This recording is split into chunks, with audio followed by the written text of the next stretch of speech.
My name is USHA Patel, and I'd like to welcome you to The Path, sponsored by Keystone Partners Group. It's definitely a show that is focused on strategies and successes. And believe it or not, actually, we're going to talk about superpowers of some of the agents that I've got on this show that are using to be able to get on their success path. And today, actually, who I have here for all of you is someone I've had the pleasure of working with in the past year. His name is Josh Hersz, and he's from the Keller Williams Horsham office. And you're going to really love some of the things that he has to share with us today. So Josh, thank you so much for taking the time. Thanks for having me. In fact, I know that you'd rather be out there writing some contracts. Of course, definitely. So, I got to meet you last year. I think it was around November or so. Yep. And I've had the pleasure of working with you. So, it's been so awesome for me. Here I am with this American accent already. You and I, with our British or Australian accent, the success that you've been able to experience in the year. So I know some of our viewers are brand new, some of them experienced. So share with us some of the things that you've been doing in terms of the success that you've got going on right now. Well, it's been an interesting ride so far. It was something that I had considered for a long time and kind of dragged my feet about starting. And then eventually I thought, okay, the timing was right. And it's worked out very well, worked out better than I could have hoped for so far. So who was it that inspired you into the real estate and to really get going? Well, I sold a house and bought a house myself in 2014. And some of the agents that I worked with really said to me that some of the skills and personality traits that I had would transfer over, and they encouraged me to pursue it. So I slowly started taking steps towards that, and then eventually, actually enrolled in classes and went from there. So, and you did not jump right in. You still Correct. had another career, another job that Right. you were doing, and that's actually not uncommon for a lot of people getting into real estate. Well, actually, so I got my license exactly a year ago, last fall, and I also referee women's college basketball. Oh, wow. Division 1, 2, Would I and qualify? 3. Oh, maybe. Maybe you can coach me. So last winter, I actually was working 3 jobs. Wow. So Wow. I was refereeing basketball. Obviously, the winter is basketball season, and my full-time job at that time was I was the director of marketing for a small newspaper in Philadelphia. Okay. So I was in charge of audience development and the website and all their social media, and then I started doing real estate on the side. So it was a busy winter doing 3 jobs. So now, did it take you a while to get your real estate license, or you just put your focus on it and got it done? Yeah, I was never the best student back in the day when I was at high school and college. I kind of always got good grades with putting in minimal effort. But you're one of those. Yeah, one of those. Doesn't need to study much. But this time, it was really a big decision to make this life change. So I really did dedicate myself. So I took the classes in May and June 2015, and took the test at the very beginning of August. And I worked pretty hard. I found it easy, and I got really good grades, but I certainly put in a lot of effort because it was something that I was very committed towards. So why were you so committed, and why are you still so very committed? Just because I had gotten to the point in my life where I wanted to make a real change. I'd been working in jobs in the non-profit sector. The latest one was for the newspaper for a long time, ever since I came to America. And as much as it was enjoyable getting a regular salary, every 2 weeks, the money was never there. There was never a lot of money. And my wife also works in the non-profit sector. So between the two of us, it was just a constant struggle to have enough money for the things we wanted in life. And we had a second child, and so the time had just come to really make a change. So, out of that necessity came my inspiration to really put in maximum effort. I've seen a lot of wonderful pictures of your family. Oh, thanks. And how you coach your daughter as well. Yep. And really, so is that your driving force in terms of your commitment to be able to make sure that you do really well? Yeah, certainly. Certainly being able to provide for my family, and not just to be able to pay the bills, but to be able to have the type of money which allows us to enjoy life together. Mm-hmm. And that's certainly the biggest driving force. So 3 jobs. I've coached a lot of agents over the years, and what I'm hearing you say is the hard work and the dedication and the commitment. For our viewers listening, that's definitely a great message. And yet, how do you keep your energy going each time? I mean, what kind of things do you focus on a daily basis that kind of keeps getting you out there and doing your work? Right. Well, now, thank God, I'm down to 2 jobs, so it's a little bit easier. Right. And but yeah, certainly on a day-to-day basis, you need to not allow yourself to ever get lazy. Right. I'm the type of person who always excels when I have goals, whether they're actually written down or not. There's things that I want to accomplish, and I enjoy the challenge of what's next, like never being satisfied. So that always drives me to keep going. And I've actually found myself that I need to take time to myself and just be able to sit and relax, because it doesn't come naturally anymore. I'm just always, okay, what can I do now to get to bring on the next goal? Yeah. So it's a really good time of year. One of the things, having worked with previous real estate company, there was never a focus on being able to create that planning time and the vision time. Yep. And since I moved to Keller Williams and Keystone Partners Group, where every year there's a focus on planning. In fact, right now our leadership group is really getting together and creating the plan for 2017. And for the agents, I think what's really great is in our region and throughout the country, every year around October, there's the business planning. So I know that that's a really important aspect for us to when we plan, or even, as you say, even if it is not in writing, although I'm a big proponent of writing things down, to have that vision of where you want to be. Right. And really for the viewers, I really also want to let them know that just within a year, you've been able to accomplish very good levels of success where, number one, you were able to move from your full-time job. So obviously your income got replaced with the income that you're receiving in real estate and more. Yep. And when that change was happening, how did you feel? Was that something you were excited about or nervous about, not getting that salary? Right. Yeah, it certainly was some scary weeks there. It's a big change, as I said, going from knowing exactly how much money you're going to be having deposited in your account every 2 weeks to not knowing. And then you're exchanging that secure, steady, low salary for the lure of a much higher one. But there certainly were some moments there where you're a little scared, but you just had to keep having belief that it's something that's going to work out for me. And so far, and I've only been doing it full time for less than 5 months actually. Right. Yeah. So far, so good. It's coming together. Right. And I'm finding that my existing networks of people that I knew have been leading to business, and I'm certainly starting to now focus more on the long-term planning, as you were just talking about. Yeah. So we'll have to get you signed up for the business planning clinic. Sounds good. Right. That's next month, by the way. So, and really, we were talking earlier about, in the beginning it was nerve-wracking, and yet you've got a lot of business in the pipeline. Yep.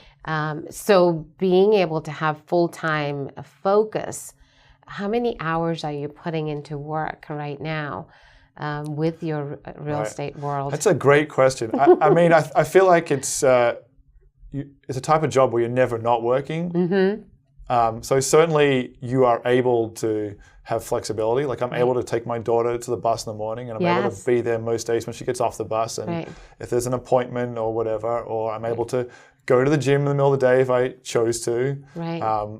Which for me is kind of work as well because, as I said, I referee basketball, so it's all part of that. But I feel like it's a type of job where no matter what you're doing, it could lead to business. So you're at a birthday party, you're out for dinner, you're just talking to someone at the gym, you're talking to someone in a store. Wherever you are, you can have conversations with people and you never know what it's going to lead to. Like I was at a birthday party last year, started talking to a parent, completely dismissive of me in terms of them using me as an agent, which was fine. Then, talk to them again next time I saw them. Right. What do you know, 2 months later, they call me out of the blue and they say, we would love you to represent me. We bought a house. And a week ago, he sent me a text message, and it was actually a funny story. He said to me, you're welcome, I'm sorry. That was the entire text message. And I wrote back to him, I said, was this meant for me? He said, yeah, give my mom a call. So, you're welcome and I'm sorry. Yeah, he was making a joke that, I have to deal with his mom now. But his mom and dad are the greatest people ever. Right. We were already under contract in a house they wanted to buy. That rocks. And we're going to be selling their house in the next few weeks. So Wow. just from that one conversation at a birthday party, it's now led to 3 pieces of business. So, and obviously, when people refer other people, it's because they trust you and that they were very happy with the experience that you were able to provide for them in their real estate transaction. Yep. So building that referral business it's really, really important. Let's really talk about where your business comes from. Okay. I remember in the beginning when you were still working, you weren't even allowed to really announce to the world because that was one of the agreements with, and I'm sure some of the viewers may have situations like that where they're perhaps in another job and doing real estate and yet not able to really let people know that they're also a realtor. How difficult was that? And since making that transition, how has that really opened up opportunities for you? Right. I believe that you guys refer to me as a secret agent. Secret agent, that's right. And don't be a secret agent. But it is difficult. I mean, everyone's situation is different. Right. And you certainly, especially these days when people's jobs involve so much of just sitting behind a computer, you certainly don't ever want to take advantage of your current employer. And I tried very hard not to do that. So, but once I'd stopped working full time, it was a lot easier for me to just kind of announce on Facebook and things like that that I was a real estate agent, and then make it known to everyone that I come in contact with that I'm seeking new business. So it does make it a lot easier. But having said that, I think that existing jobs sometimes are great ways of making contacts with people and finding business because you're making relationships with people already in a professional setting. You're making relationships with a lot of people you don't even probably realize just through your existing jobs, and you never know where these conversations can go. So it's really all about building relationships and conversations and having conversations out there with as many people as possible. So I think that finding business, I mean, for myself, I've gotten business from open houses. You do a lot. From just people I know, friends that I know, for friends and family of people I know, and also referrals from other Keller Williams agents, whether locally or different parts of the country. And also I actually got one recently just by someone calling me because they saw my name on a sign. But it's starting to happen. Right. But all these things have the one common thread that you can be put in touch with someone, but they still need to be able to trust you and want to work with you. Absolutely. So I think when you first make contact with someone, whether it's in person or over the phone, they're probably giving you about 20 seconds before they make up their mind of whether they want to work with you or not. So you do have to have the personality which is going to make someone instantly trust you and think, oh, this is a person I want to work with. So that is, no matter where the business comes from, that's very important. Right. In any business, it's 20 seconds, right? Yeah. Right. For us to really show up as our best. Right. And in real estate, we can be doing business anywhere. So if it's, picking up your daughter, you're still on your real estate game, so to speak, in the event that you bump into somebody for sure. and at a birthday party. Right. And I always remember shopping. You know, it's just like, okay, I'm going shopping. And yet I know that I'm going to bump into some past clients and some friends. So it's always like wherever we go, we have to be thinking of who we're going to bump into. I went to a birthday party yesterday and I was just looking around the room and thinking, wow, I've had real estate conversations with everyone in this room already. So I guess sometimes it gets to the point where you need to try and not talk about real estate. But everyone wants to talk to real estate agents about real estate because everyone is interested in real estate. They do. So as long as you're portraying yourself as someone who they think they can trust and they think is knowledgeable, people are going to come to you and start conversations with you and seek your counsel. So it's naturally just the more people you talk to, the more business is going to come your way. So is there a particular area that you focus on and where a lot of your business comes from, and then also are you looking at expanding? Well, my website is actually phillyandtheburbs.com. phillyandtheburbs.com. Check it out. So I am focusing on the city of Philadelphia and the surrounding suburbs. So I've got a pretty broad geographical range there.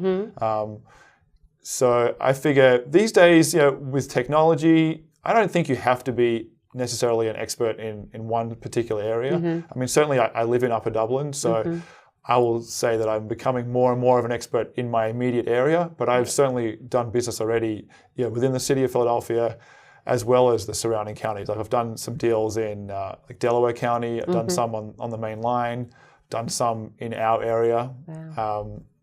So as long as you do research, you can represent your client's best interest in any area, really, I think. Yeah, Gary Keller always says that, every real estate agent needs to become a local real estate expert, the local economist for real estate. So that's part of our job, to be able to know so that we can really, communicate with the people in our community what's happening. So that takes time, getting out there and looking at properties. And so when you first got started, what are some of the things that you focused on that really started helping you get, to start working with buyers and sellers? For me, it was open houses. Open houses. Because I'd come from a background, like a marketing background, where I'd run a lot of events. So one of my previous jobs was running events, and then my latest job was I would be at events promoting the newspaper. So I was very comfortable, sitting there with a clipboard and collecting people's information and explaining the product, whether the product was a newspaper or now in this case the product is a house.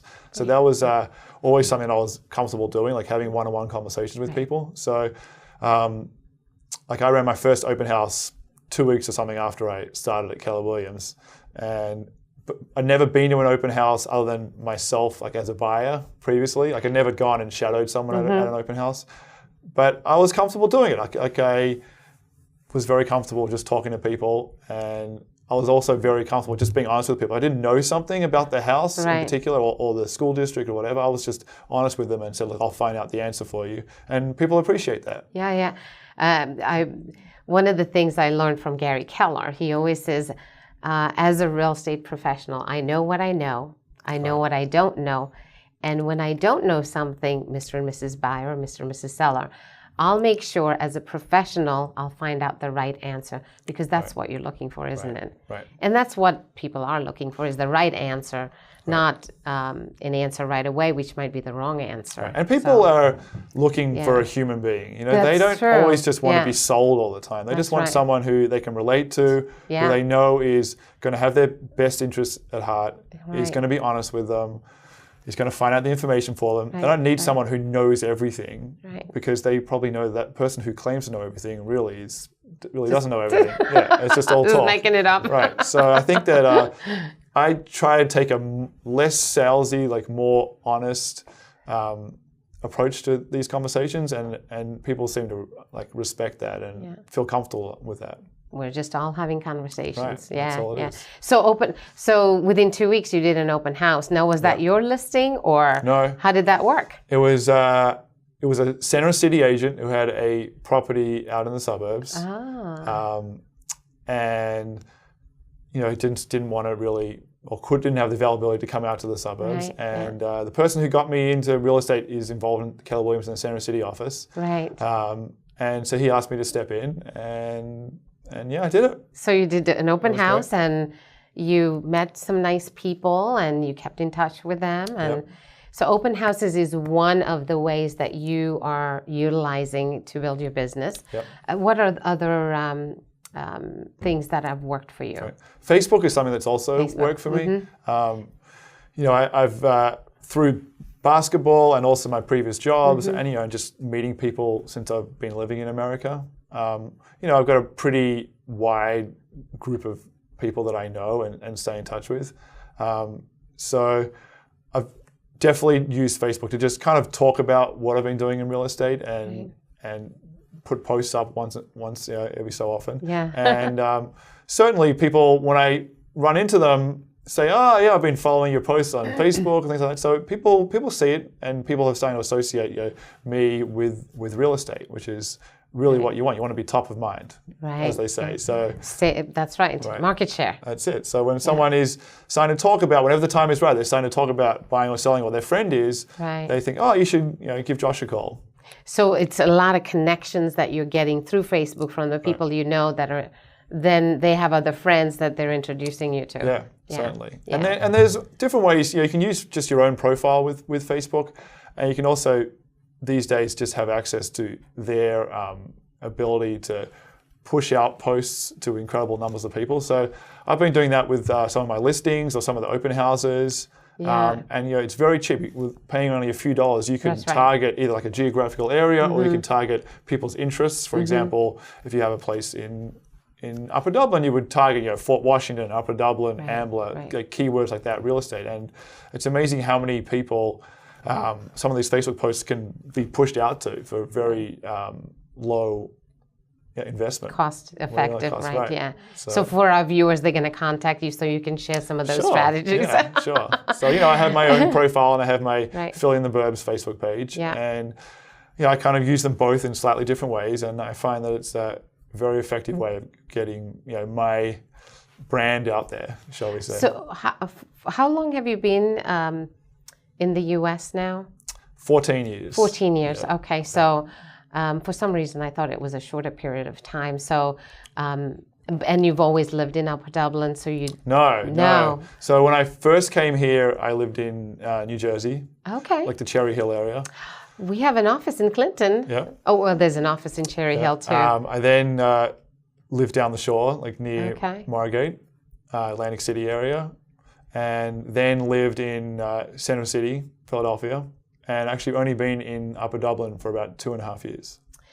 So that always brings me to the question of, someone starting a career in real estate, not knowing so many people in the area. And it seems like in 2.5 years, you've been able to really create a nice environment for yourself. Yeah, I mean, it's just a matter of, as I said before, having conversations with people. And the more you talk to people and the more they view you as just someone who's there to help them, someone who's going to be able to give them information, who's taking the time to know the area and is not trying to sell them on anything, he's just trying to put their best interest at heart. Like, the more people are going to start associating you with someone they can go to as a resource for that area. Yeah.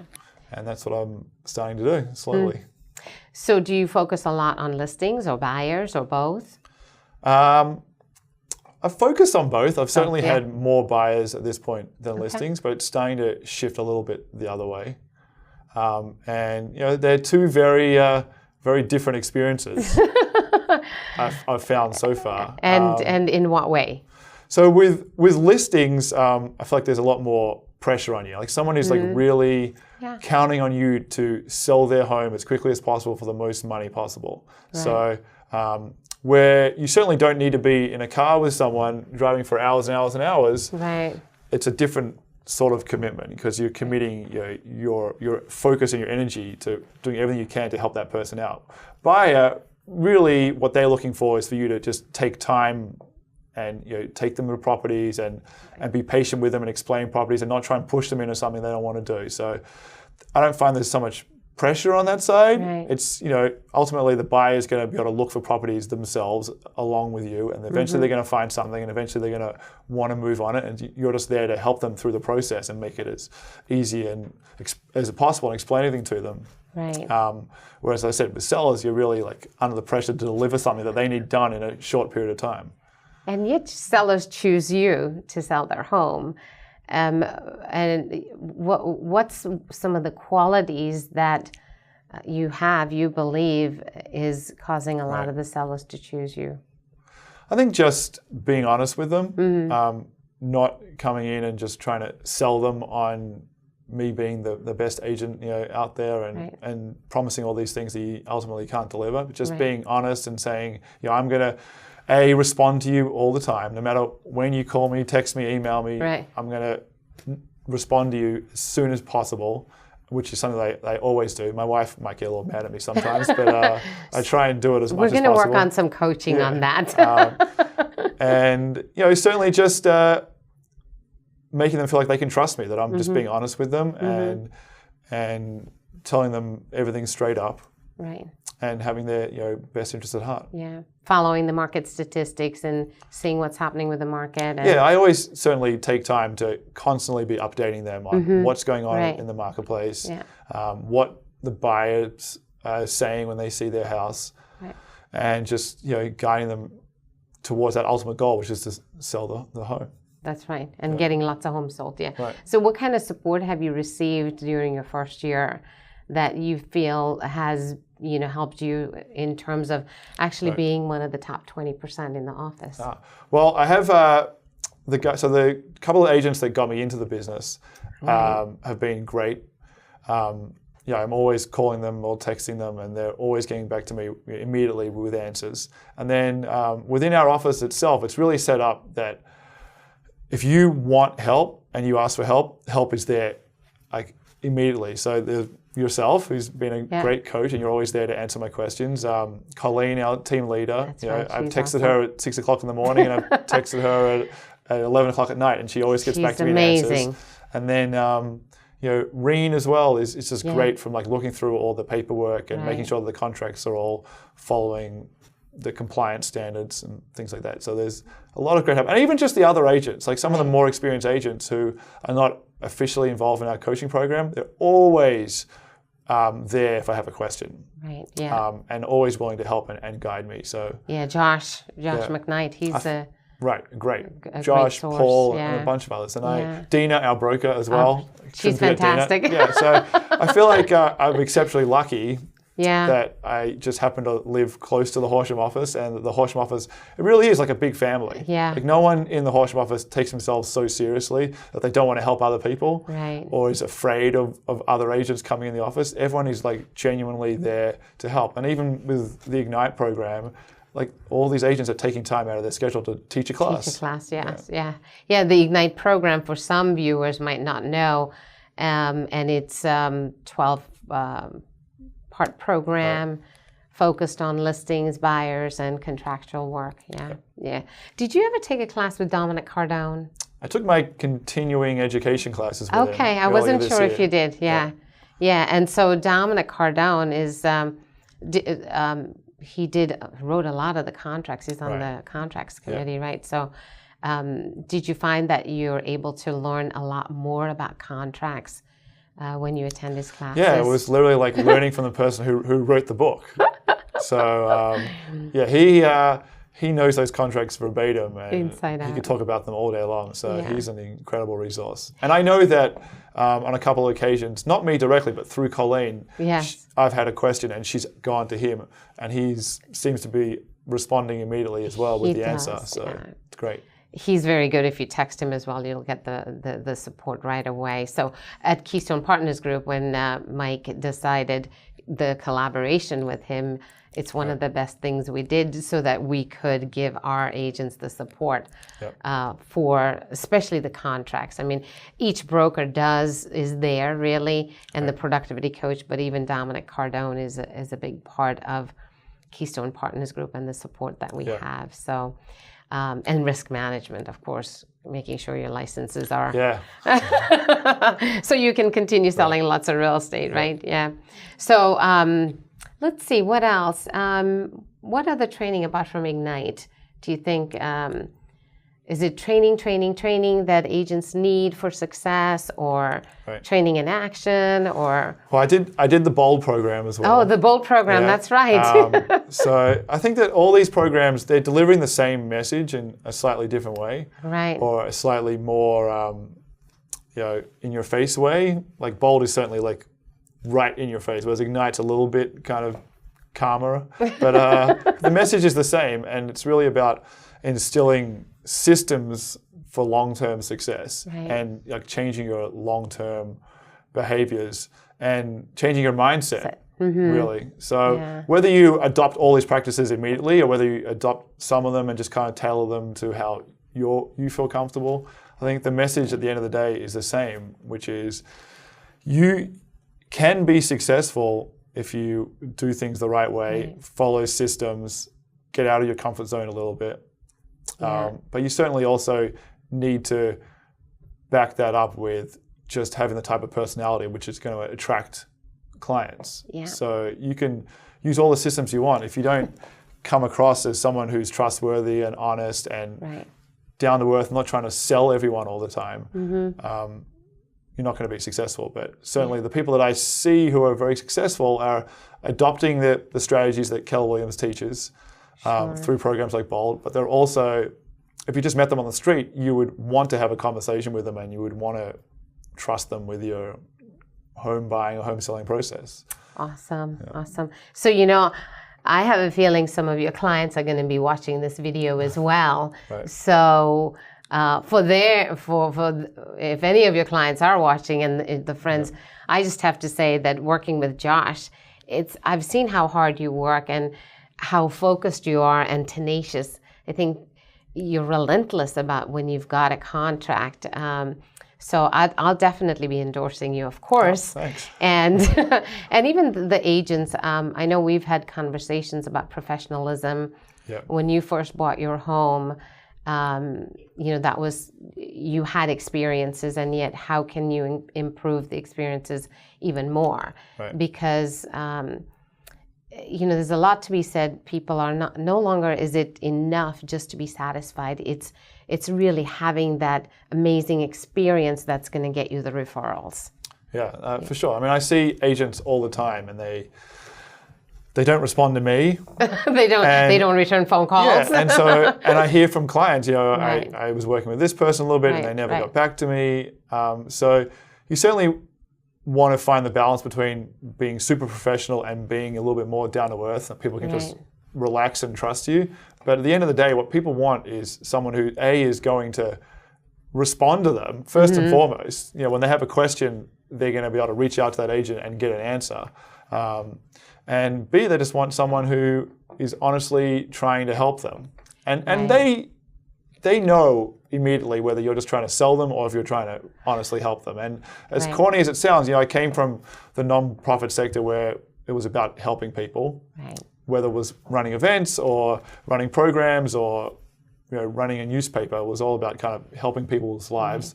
And it's the same sort of thing. If you focus on just helping that person, the money's going to come and the referrals are going to come. But ultimately, that's all the client wants, is just you to help them make the process as easy as possible and get them the best possible outcome. They matter, right? Without them, we wouldn't have a business. For sure. Yeah. For sure.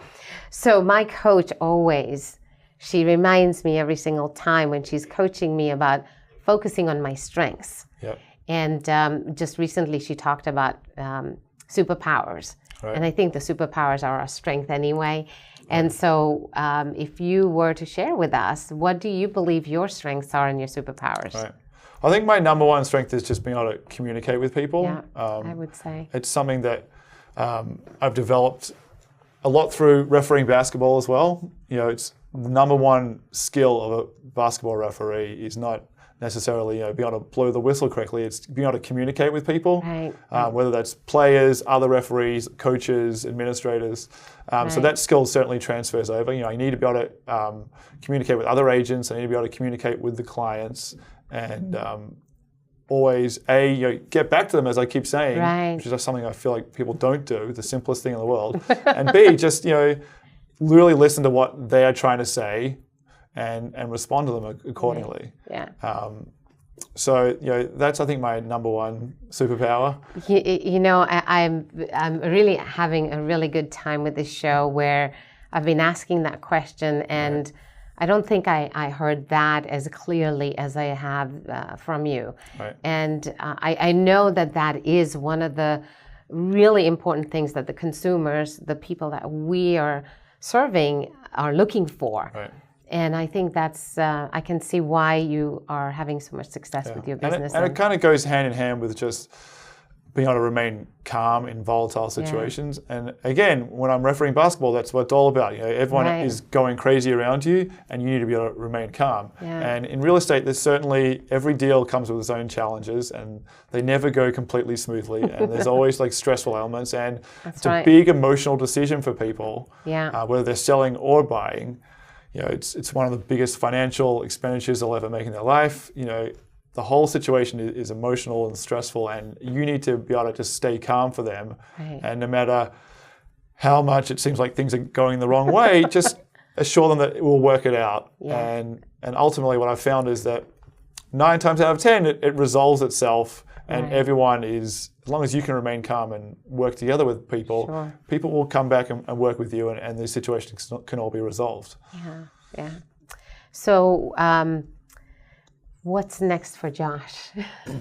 Next for me is just working on my really long-term plan. Yeah. I'm pretty new to all this, and I've just right. been kind of flying by the seat of my pants and focusing on the business that's been coming to me, right. and hopefully doing a good job with that. But now it's kind of using these programs like Bold and Ignite and the coaching I've received right. from our office, yeah. and putting in long-term plans, marketing plans, yeah. build around my database and build around my website address and systems that I'm hopefully trying to put in place.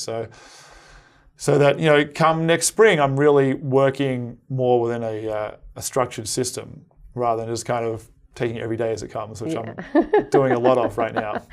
Well, I know that we're going to work along that because when we plan and prepare and really create a nice vision, it's easier to take action on the things that matter. Right. Versus, having a business by default. So right. I'm looking forward to it. And really, I think that for our viewers today, I think I might know, however, for our viewers today, if someone's just getting started in real estate,